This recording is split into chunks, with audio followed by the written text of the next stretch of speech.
From pools and splash pads to water parks and community wellness programs, this is the show that celebrates everything aquatics and recreation.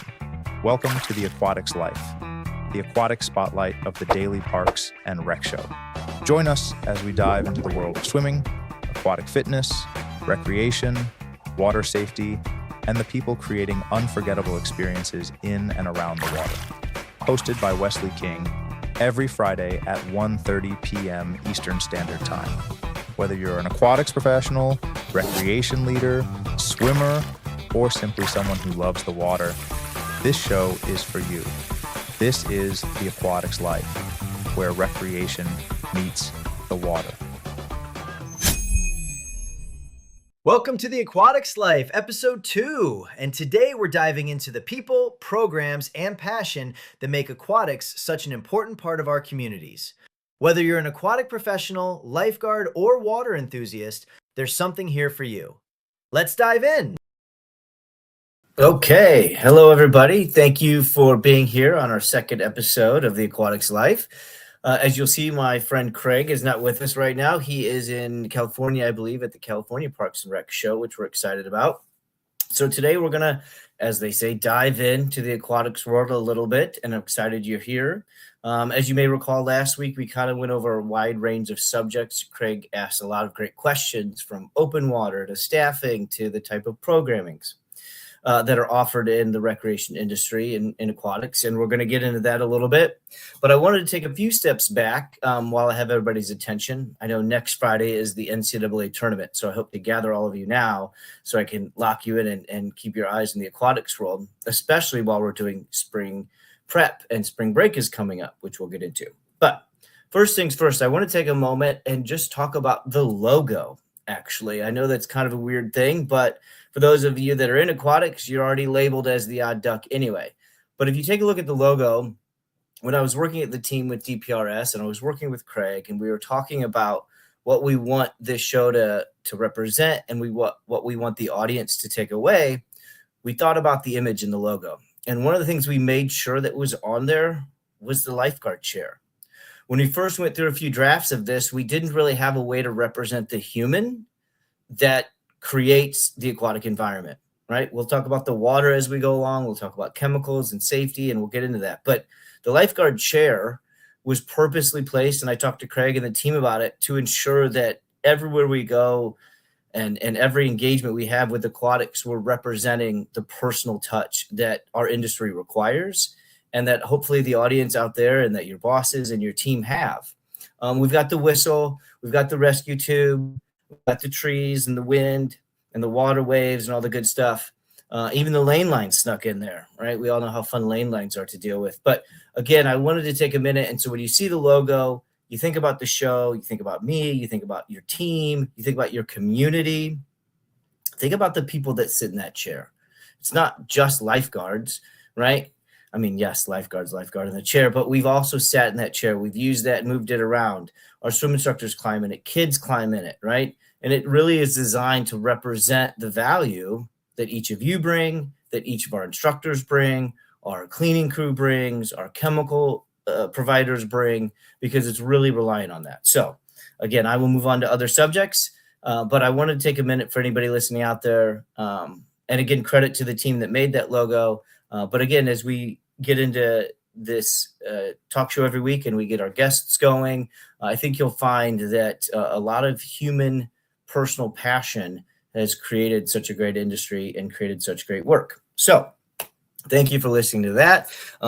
Everybody who has their whistles, probably Fox 40 whistles, don't yell at me. I didn't have a red whistle on the logo, but I'm sure many of us have red whistles as well, but nonetheless. So also now taking another step back, thinking about the aquatics, parks and rec industry as a whole.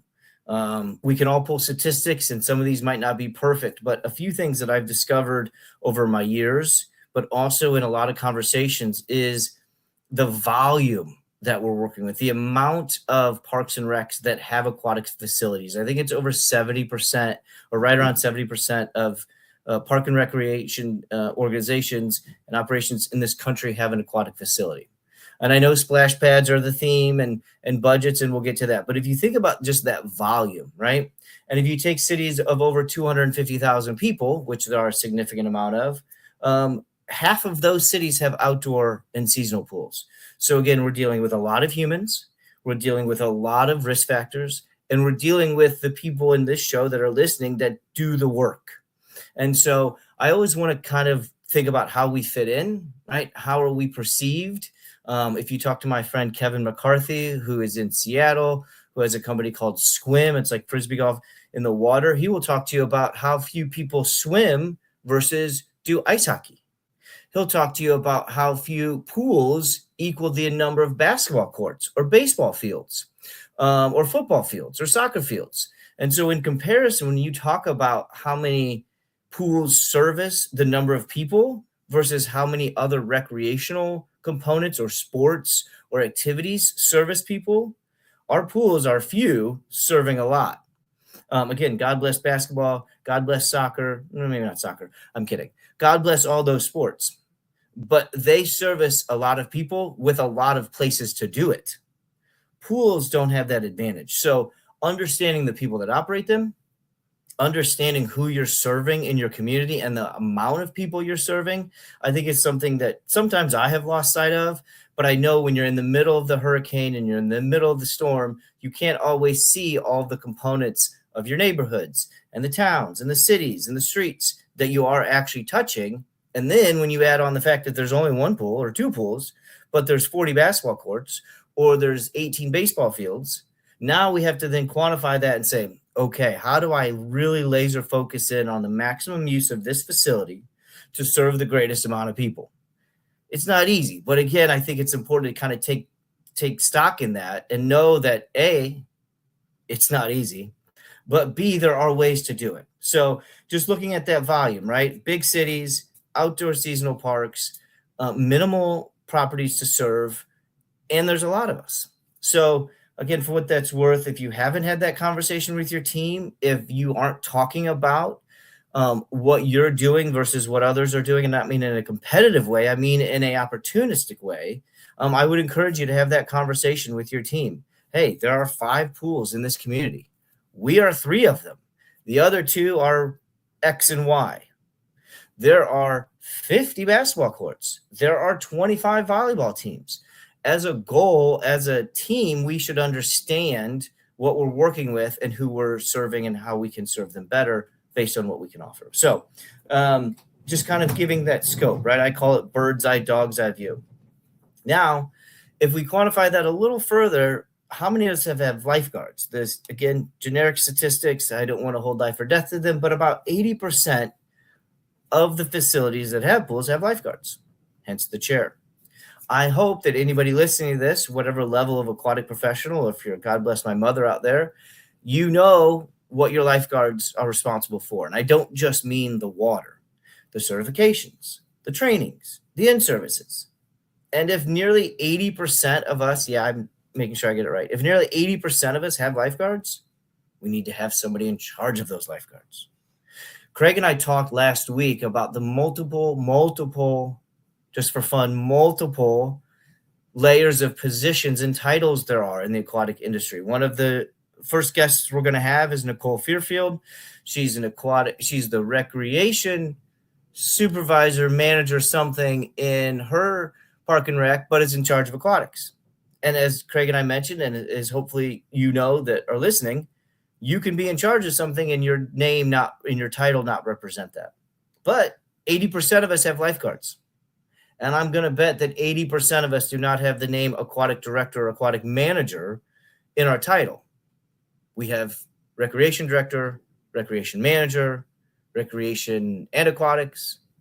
And so even being able to articulate that there's high volume, there's staff involved, there's limited space, there's limited resources sometimes, and you're competing against other activities from hiring, from placement, meaning I only have one pool and there's 18 places to go work on baseball or work in other sports and pursue that passion. And now I have to staff this pool or these pools with a certified employee. Why is Wes ranting about all this? Why? Because if we look at it from the bird's eye view, it's a lot easier to see some of these disconnections. It's a lot easier to understand that if you actually put aquatics director in the title, then when you're asking for a new AD, or when you're asking to get training, or when you're asking to go to a workshop, your boss might question it less because your job states in the name of the job what it is. These are not easily resolved all the time, but if we understand that 80% of us have to have lifeguards, if we understand that 70% of properties have pools across the country, if we understand that half of the large cities in this country have seasonal or outdoor pools, then we can articulate that to our leadership. Then we can talk about that in our communities, and we can know that we have other ways to connect with people. We have other cities and partners we can talk to and find out how they did it. And at best, we can come together like all the states do, right? And have our state conferences, and we can integrate the aquatic discussion a little more front forward. Again, not easy to do, but understanding the components. We need some title changes. We need to understand the volume of business we're doing. We need to understand who we're doing it against, or kind of trying to play ball versus. How many dance studios are in your community? How many soccer clubs are in your community? How many gymnastics organizations are in your community? There's going to be more than your 1 or 2 pools, I'm betting. And so understanding how to articulate what you're trying to work through. And we haven't even talked about programs yet. So let's do that. We haven't even talked about staffing and revenue yet. So let's do that. Let's transition into what I like to call, and you heard it last week, PCS, programs, classes, and services. So we can understand what we're offering. The statistics might not say 100%, but if you're a park district with a pool, with somebody in charge of that pool, I'm going to bet that you have swim lessons of some kind. But I would challenge you, is it a program, is it a class, or is it a service? It can be all three if we define it as such, and I hope it is. But swim lessons is a very vague thing. If you look it up in the dictionary, you're going to have a fun time finding what I would call swim lessons and what Nicole would call swim lessons, or my wife, Meredith, who has her own swim lesson business. So I would challenge you and your boss and your team and your swim lesson coordinator to define what is a swim lesson in your park district, and what layers or sub systems of them do you have. Programs. We have a swim lesson program. We have swim lesson classes, or we have swim lesson services. The services could be easy, right? A private service, massage, personal trainer, one-on-one, private swim lessons.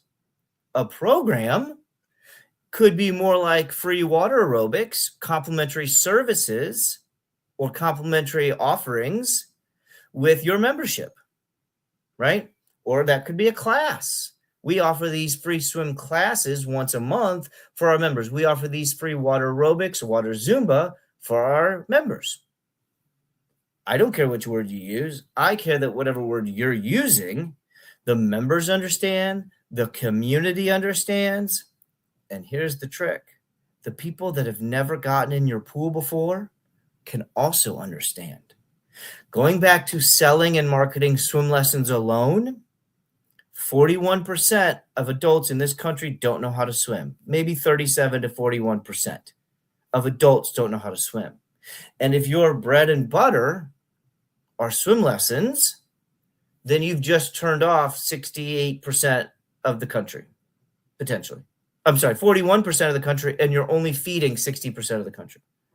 And depending on where your park district is, if we change our skin color and we change our pocketbook, those numbers can double. So relating your programs, classes, and services to who you are engaging with in your community is vital to your revenue. Our executive directors and our senior level directors understand the community, but they might not understand how aquatic relates to it. I would contend that our aquatics managers, our frontline supervisors very much know what aquatics is going to work and not work, and what services, programs, and classes will be successful on the front line, person to person. Our challenge is bridging the gap and being able to better describe, document, and then produce positive outcomes of specific programs, classes, and services related to swim lessons, related to water aerobics, related to special populations, related to different types of services such as vertical training, horizontal training, master swim teams, anything you offer for money or value. It could be free for some water aerobics, should have, in my thought, a breakdown of, is it a program, is it a class, or is it a service?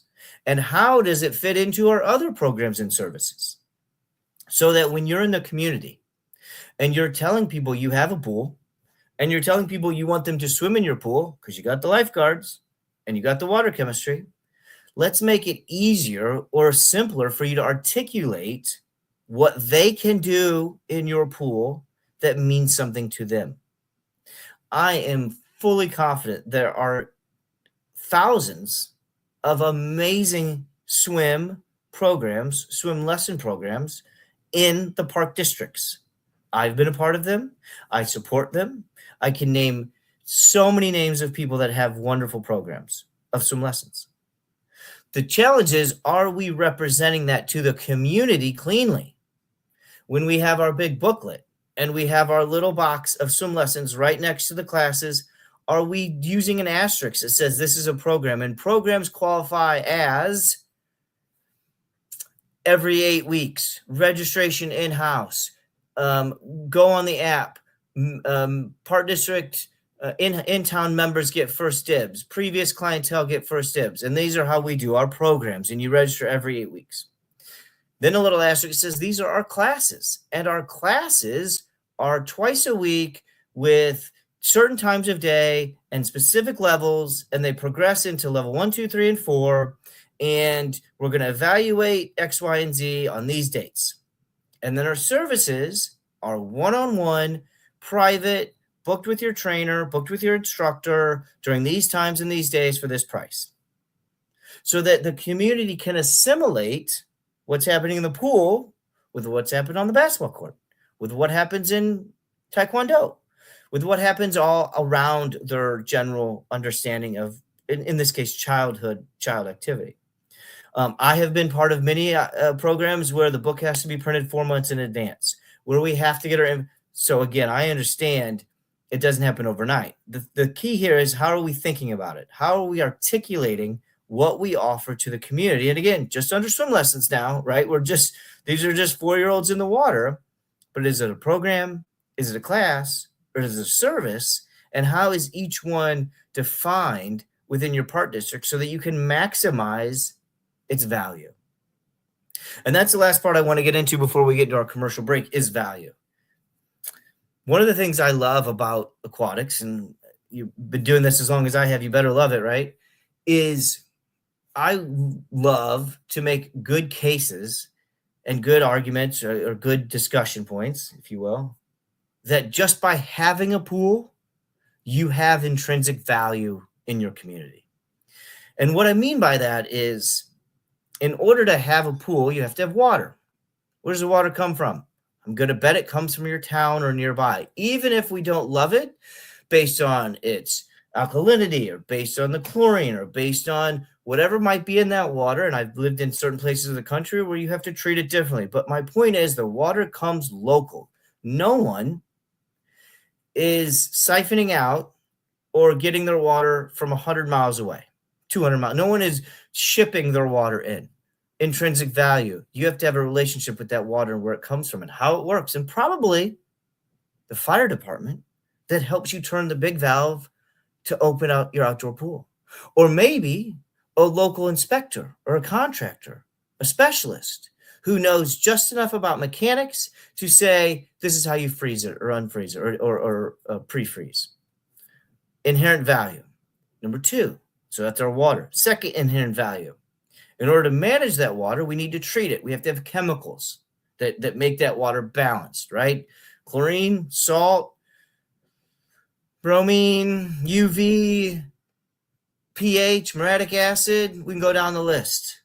Where are we getting those chemicals from? Probably, you can send your letters. No bad press is all press is good press. You can send your letters. Probably within a 30 to 45 minute drive time of your town, of your city, of your community. Inherent value. You have to have a relationship with somebody or some way that you're going to get chemicals to serve that pool. Inherent value. Inspections, quality controls. You're going to have somebody come in and inspect your pool. I hope that person is nice and they're awesome and you like them, but they have a job to do. Inherent value, you have a quality control. You have somebody that their entire job is to say if you're safe or not. And you might have multiple somebodies, not to mention in-services and audits and internal, right? So when you're trying to tell your community how important your pool is, take a few steps back and just talk about the humans that have to make it work. No man is an island. There's a song, Bob Dylan. I can get into 90s pop culture if you want. But an aquatic operation cannot be successful on its own. And so when decision makers, when board members, when you hear the word pickleball, I encourage you to start making a checklist of all the community layers that are actually already involved, but we're not talking about them publicly. We're not putting the ADA requirements. There's another intrinsic value. Your locker room, your pool deck, your front door probably have an ADA sticker on them. Probably were inspected by somebody within the health department or the American Disabilities umbrella. Market that. Tell that story. Get those testimonials. If your shower locker is large enough for a wheelchair to get through, take a picture of that and show it so that every community member knows, KNOWS knows, is fully aware that not only are you ADA compliant, you know you're ADA compliant, and you're going to celebrate that. You're going to encourage the compliance you have. I call it risk to revenue, right? The whole point is when you're doing something well, like you have a positive relationship with the fire department because they inspect your pool every summer and they help you fill it. Like you have a positive relationship with your chemical supplier and your property inspector or your pool certified pool operator. Celebrate that. When you get your health inspection report, with grace and caution, celebrate the fact that your health inspector came. I have been notified that a health inspector is on their way. I have been waiting for them. I have asked their permission. Can I post this perfect score on my social media? You can do whatever you want with it. Great. Then when somebody complains or is upset, I have that as collateral. They're going to call the health department. They're going to have complaints. It's human nature.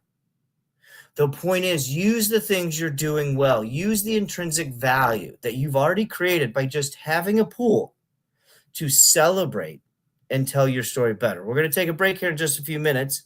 But again, I wanted to recap before we go into the commercial. We have a large-scale operation, right? 70% of parks and recs have an aquatic facility. Of those, 80% have lifeguards, probably more. Of those, all of us have some version of swim lessons. And again, we don't have 50 pools. We don't have 50 basketball courts and 25 soccer fields. We have what we have. So that leads into differentiating ourselves with our programs, classes, and services, and identifying how we market and represent our swim lessons, our water aerobics as a program, class, or service. And again, as we go into the commercial break, the value. What intrinsic things are already happening that we're not celebrating, that we're not bragging about?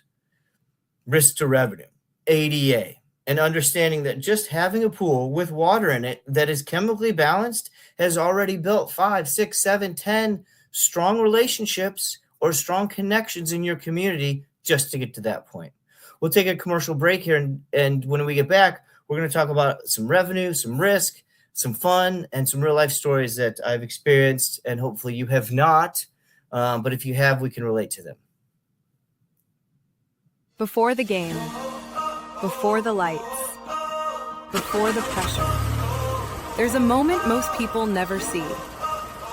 Welcome to The Athlete's Commute, a podcast distributed by DPRS Media Network, co-produced by Her Sports, and hosted by Jordan Ziff. Each episode, Jordan gets behind the wheel, driving athletes to practice, to training, to game day, while getting to know who they really are beyond the jersey. The mindset, the grind, the sacrifices, the moments no one talks about. No scripts, no filters, just real conversations in real motion. Because every athlete has a journey, and every journey deserves to be heard. This is The Athlete's Commute. Buckle up. Not every job happens behind a desk. Some happen where decisions are made in seconds, where pressure is real, and where people show up no matter what. This is the front line. It's where service meets reality, where responsibility isn't optional, and where impact is measured in people, not headlines. We follow the men and women who stand first to respond, first to protect, first to act when it matters most. They don't do it for recognition. They do it because someone has to. On this show, we go where the work happens, beyond the uniforms, beyond the titles, beyond the noise. We hear the stories, the challenges, the moments that test them, and the purpose that keeps them going. Welcome to On the Front Line, the Military Rec Show. Real people, real pressure, real service. This is where it begins. Stories from the front.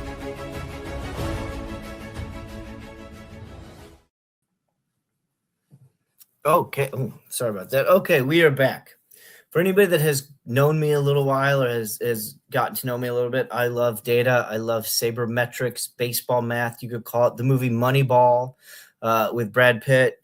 That was all about sabermetrics and Bill James and finding value in places that other people don't find it, right? That's how the Oakland A's were so good a long time ago, because they cheated the system, if you will. That's what I'm encouraging you to do, is to find the value. So let's flip the script and talk about some of the ways that we can really communicate that better to our environments, to our communities.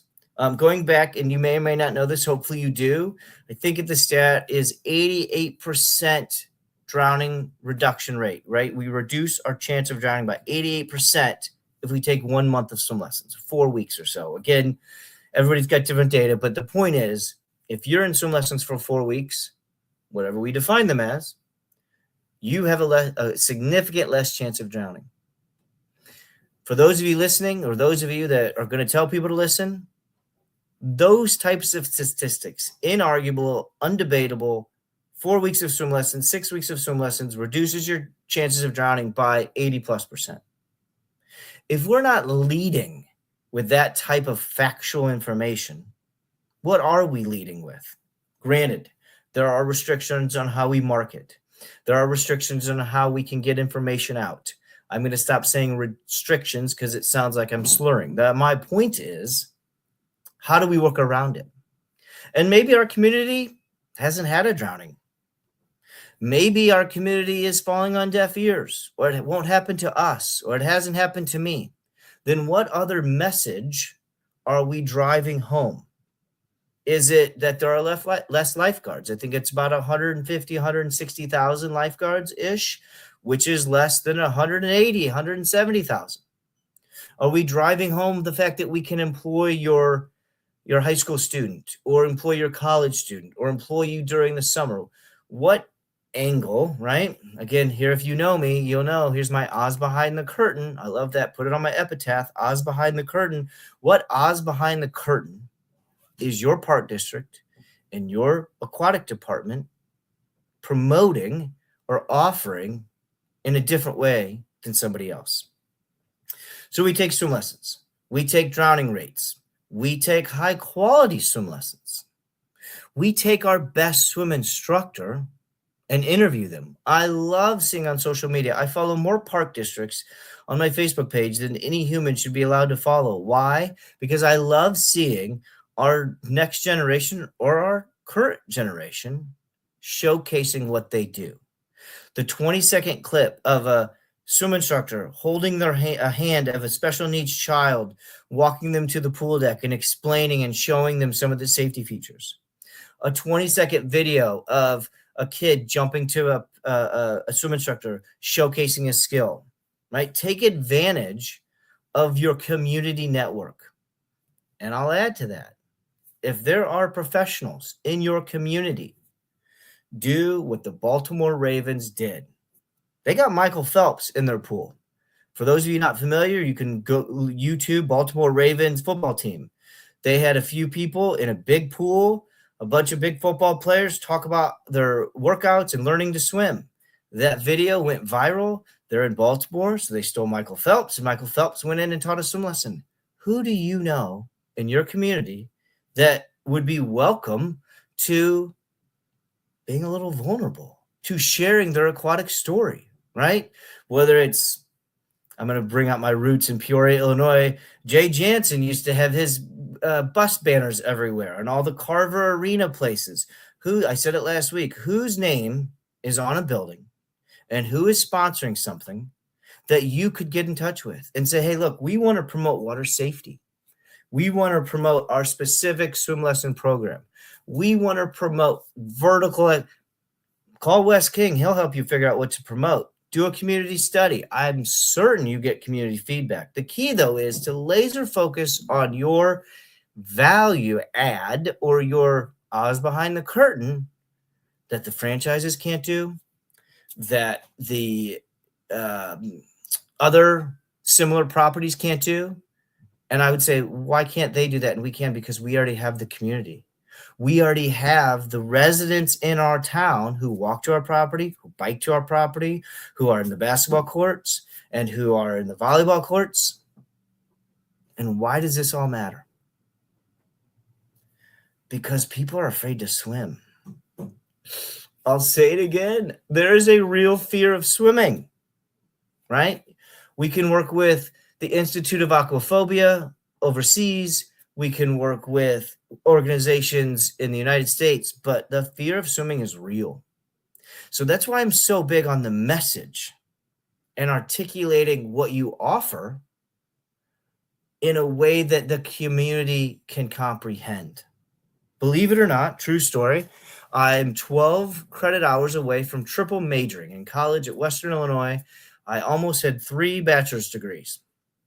My last semester of college, had I taken an intense amount of courses, this is the early 2000, this is a long time ago, but had I taken an intense amount of classes, my last semester of college, I would have walked out with a full bachelor's degree in communication, which I do have, and marketing and sociology. Getting people together, getting them to listen, and communicating and expressing cleanly. Message sent, message received. Now I just have a great story about how I have 2 minors and 1 major. But that's what I'm trying to put together for you all. When you talk about the revenue generation and specialized services, you have excellent swim instructors. They're probably certified and trained by a governing body, the Red Cross maybe Starguard, right? Maybe Ellis, maybe whoever.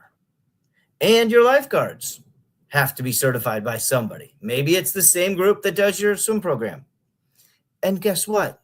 If your swim program is not nationally accredited and it's internal, that's okay. How do we personalize that and make it so that your story in your park district is told in a manner that hits the community differently than, as I like to say, the pool down the street?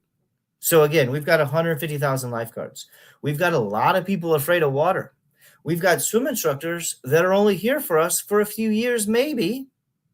And we've got to take all of that, mix it up, turn it around. Wes, don't raise your arm because your shoulder's torn and it hurts to do that. But we've got to mix it all around to be able to articulate a defined message about our programs, our classes, or our services, and how they specifically are in tuned and in line with what our community wants or needs.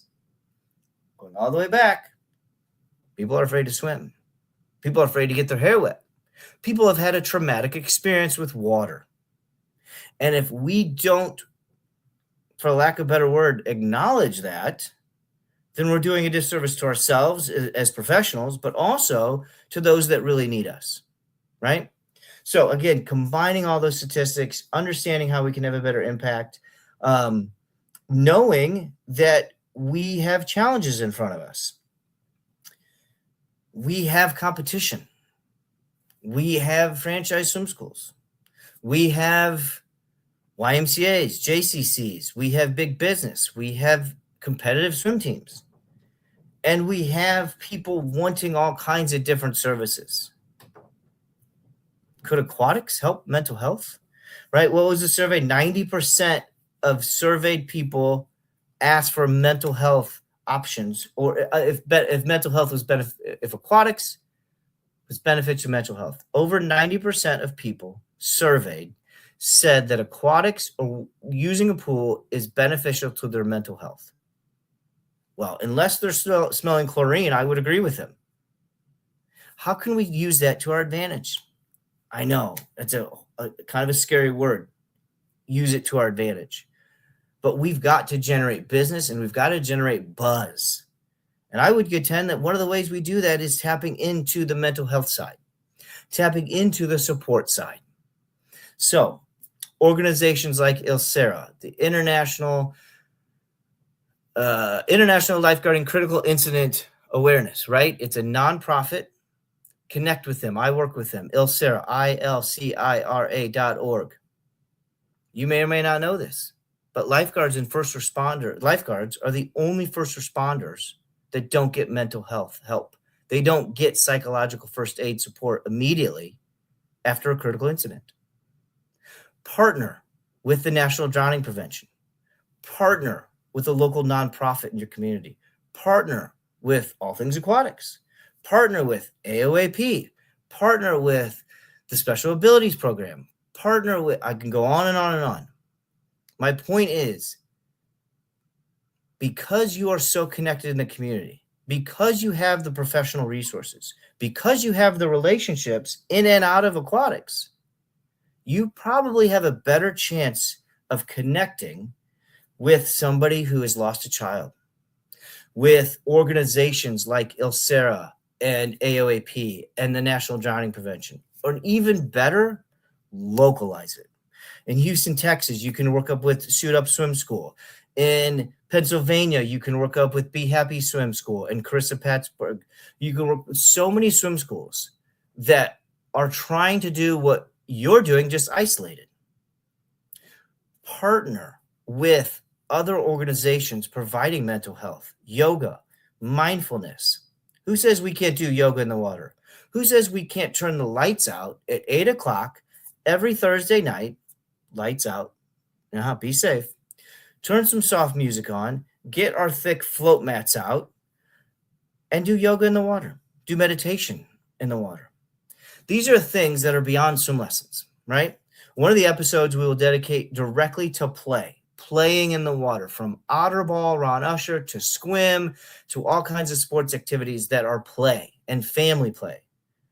But there's a whole other episode and time we can dedicate to the mental health aspect and following the trends, right? Mental health is a big trend. Families are a big trend. Find out what fitness trends are having. Wes, how are we going to do this? We have to have our advertising 3 months in advance. I have to have staff 3 months in advance. Heard. There's my the bear reference. Heard, chef. Understood. Well, let's take even further steps back. What's our aquatic calendar look like? What events are happening in our community that we can be the underscore of? I know aquatics people don't like to be second. We like to be in front of things. But maybe we partner with somebody that's doing something at a farmer's market that is a fitness program, or our own fitness program, or a rock boxing, boxing for Parkinson's. Say rock boxing, right? I think rock and steady, right? And we already have these things, but are we connecting to the water with them? Here's a perfect example. Nobody likes to change lane lines. Nobody. Even Keith with his grizzled hands doesn't like to change lane lines because his hands will get wet. Nobody includes water aerobics instructors. Nobody includes swim instructors. Nobody includes lifeguards. So one of the things I encourage is my lifeguards and my swim instructors to go take the fitness classes. I want the relationships built out of this pool. If the only time I talk to you is when you hear an echo from me, we don't have a good relationship. Yes, you can steal that phrase. If the only time your land-based and water-based departments talk is when there's an echo, we have to change things. How does that relate, Wes, to all the things we're talking about? Well, because that fitness instructor, that group exercise instructor physically sees more humans with ears than any one swim instructor ever will, than any one lifeguard ever will, than any one aquatic director.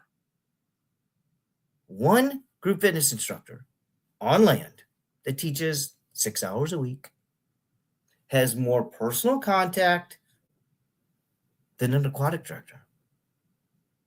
Yet, we ask them to change our lane lines and we can have our own qualms about different departments. My point is, that's value. That's a tapped in market. I have a whole presentation. I call it How to Tap Into Your Water. Get it? Tap water? Yes. One of the things I do is teach you, and we talk about those relationships. Make the fitness instructor and the water aerobics instructor feel valued. Send your lifeguards to their classes. Send your swim instructors to their classes. Be part of their team. Let them know that you understand how much engagement they provide. Also, those people keep the lights on because they're offering complimentary classes, which is what membership does. There's a stat out there, I believe, that if membership should cover 70 to 75% of your revenue, total revenue. How do you get that? Great free group exercise classes. How do you get that? Great group exercise instructors. Those people often end up on the pool or start in the pool and go to the fitness floor. There's an opportunity of people that are undervalued. And yes, for those people that know me, the fact that Wes spent a good 4 minutes upselling and bragging about excellent water aerobics instructors and how they can add value to your program are going to laugh. They're going to be like, there's no way that Wes would say that. But that's what we're missing. Those are real opportunities for real humans who know nothing about the pool. And every time we talk to them, all we want to do is talk about the pool. No, meet them where they are, right? It's what the marriage counselor always says, meet them where they are. Water aerobics instructors and the volume of people they serve is an under-tapped resource in the aquatics life, the aquatics community. And they'll probably tell you they feel undervalued. Now, all that to be said, yes, also teach everyone how to change your lane lines. But again, if the only time we talk is when I hear an echo, we have to change how often we talk. So that's the takeaway. That's the life lesson that I've learned. And they're really smart and awesome people, and they provide a great environment. We can't talk during their classes because it's so loud. But man, the humans and the audience that they reach is what aquatics should shoot for, and that type of engagement and that passion. So undervalued resources, connecting with multiple departments, using your statistics, right? 4 to 6 weeks of swim lessons reduces chances of drowning by 80+%. And taking all of those things and having a plan. So how do we put a plan together? Great question. I'm glad you asked. Look at me laughing at my own jokes. And I haven't even made a 90s movie reference yet, I don't think. I'll get there. My plan starts the Sunday before the Super Bowl. My all-staff meetings, my team calendar, the Sunday before the Super Bowl. Why? Well, as anybody who sells memberships knows, January is our membership month. And we're not doing much other than selling memberships all the month of January or creating amazing programs and classes and services during January so our members stay and join and stay. Well, the Sunday before the Super Bowl happens to be after all of that. There are no holidays. There are no special events. And my Chicago Bears won't be playing in the Super Bowl because it's the week before the Super Bowl. So there are no excuses to not attend or participate. But more importantly, it's a date on the calendar, which I can then start to look at spring break. I can start to look at the trainings that are going to be offered. Another reason why I hope the audience is sticking around, because I know the next few weeks are going to be crazy, besides the NCAA tournament and my Chicago Cubs starting baseball. But I digress. If you have a date, one date on your calendar, you can look backwards and forwards. I take the Sunday before the Super Bowl and I look backwards. And I said, going back to Christmas and Thanksgiving and budget submission. And I go forwards and I look at spring break, program registration, class dates, hiring goals. And I look at how many employees am I going to need? And I look at a bunch of statistics and information that we can get into, but I'm encouraging you all to pick a date on your calendar. Now, here's the fun part. Put your boss on that date. Put your right hand on that date and say, hey, you don't have to be with me today, but I want you to know that March 8th or the Sunday before the Super Bowl, my calendar begins so that your executive director, your regional director, your recreation director knows that you're thinking about it, right? Aquatics is, repeat it with me, the black sheep, red-headed stepchild. We're not thought of unless something bad happens or the inspector shows up. So my point is, be transparent. Tell your team, this is the date. We're working backwards and forwards. We're going to plan out our time. We're going to plan out our meetings. It won't be perfect, right? You know, Hannibal Smith, I love it when a plan comes together, but also God likes us saying, you know, you make a plan, I laugh, right? So either way, the point is you at least identified it. You circled it on a map and you said, this date of the year, I'm going to start building X, Y, and Z, and I'm going to review A, B, C. And then make it known. Make it aware. You don't have to tell the world, but tell somebody who's responsible with you, somebody who you connect with. Say, hey, I'm going to start working on all this on this date. Well, we got to do this. We have a lot to do. You're right. But I have a structured registration. I have a structured commitment to marketing. I have a structured event. I have a structured training. And it tells the people watching you and listening to you that you do have a plan. And again, if you're in aquatics, you probably have 3 or 4 plans. But that's my real big note here is if you don't have a start date on your calendar for how you plan your aquatic department or your recreation department, own one. So then you can start to align it with the submissions for the flyer and submissions for marketing and recruitment and HR and all those things, because it's not easy. And as we all know, once Memorial Day hits, you wish it was Labor Day. And that's kind of where I want to take it to the last part of this today is we are a seasonal business without seasons. Or we have a lot of seasons and there's no season. You can say it whatever way you want. But if you have an outdoor pool, you're thinking about it now. You're thinking about it at Christmas. You're thinking about it all the time. If you have an indoor pool, it kind of goes without saying. But that's the last thing I think we want to really address is how do we, in whatever position you are, tell the person above you what your aquatics life is like? How do you do it without being a bull in a china shop? How do you do it without being a squeaky wheel? Right? I'll tell you a quick story. So I worked for one of the independent hospitals in Chicago. I was the director of aquatics and risk management. We were the only medically based facility in the state of Illinois. Very proud. We'll get into medical fitness. But I happened to ironically report to the vice president of the hospital just because of the reporting structure. So I missed all the middle people.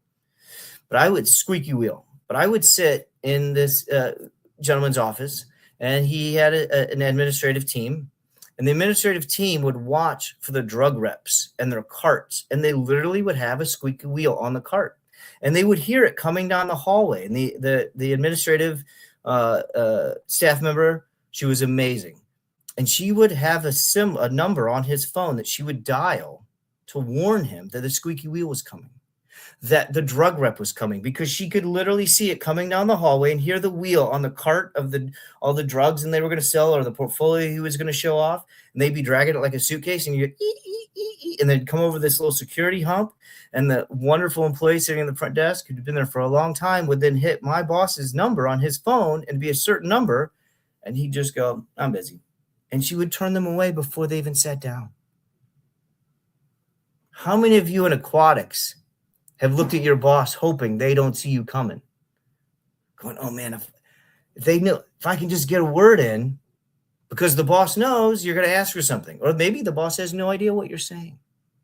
So I share that squeaky wheel story because I got to witness the vice president of a hospital when I was in the office go, watch this.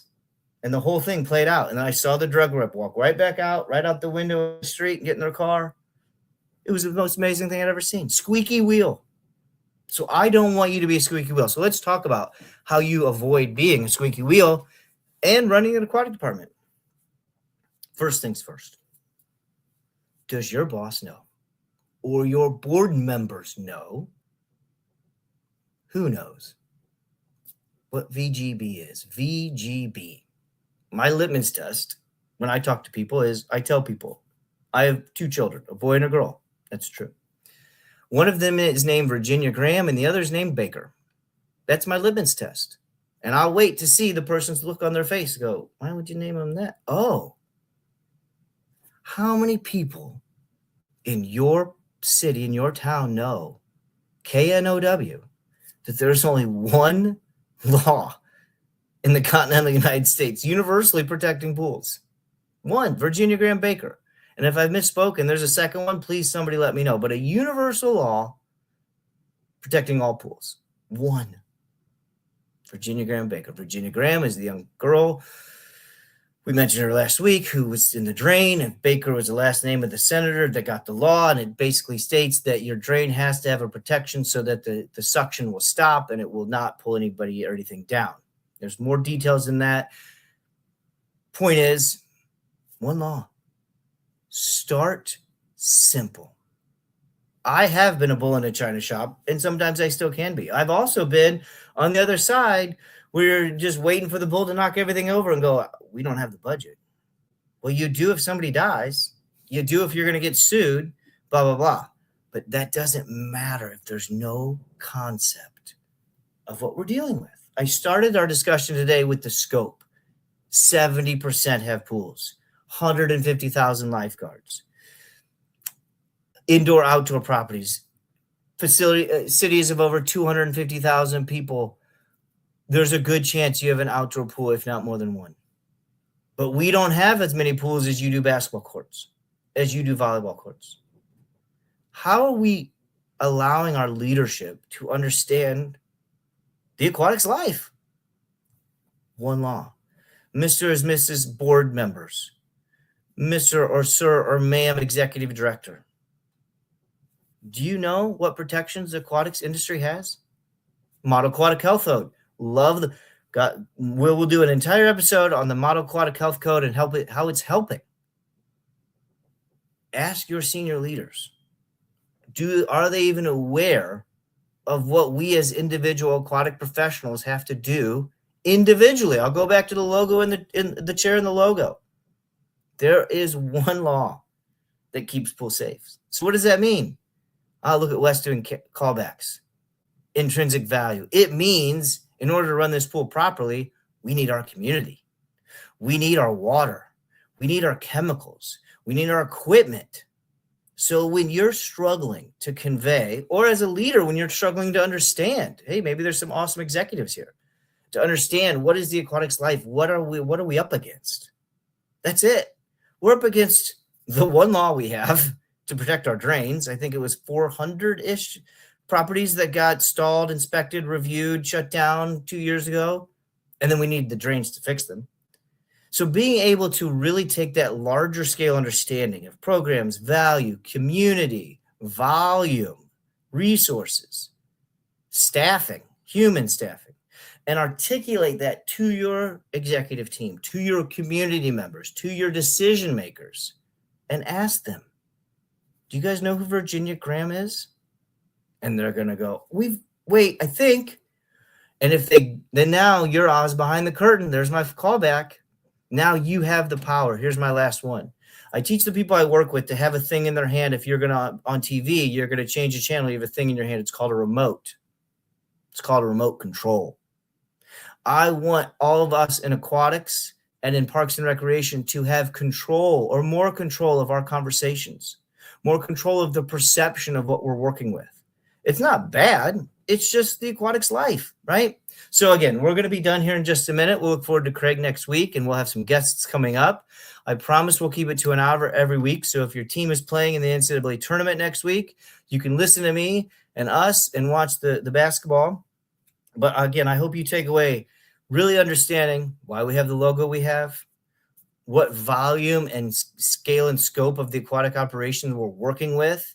And then on the opposite end, how important it is that each one of us, each individual, can communicate and celebrate our needs and our wants, but also what we're up against. It's not impossible. We can be very successful at it, and many of you are, and I'm excited to hear more about it.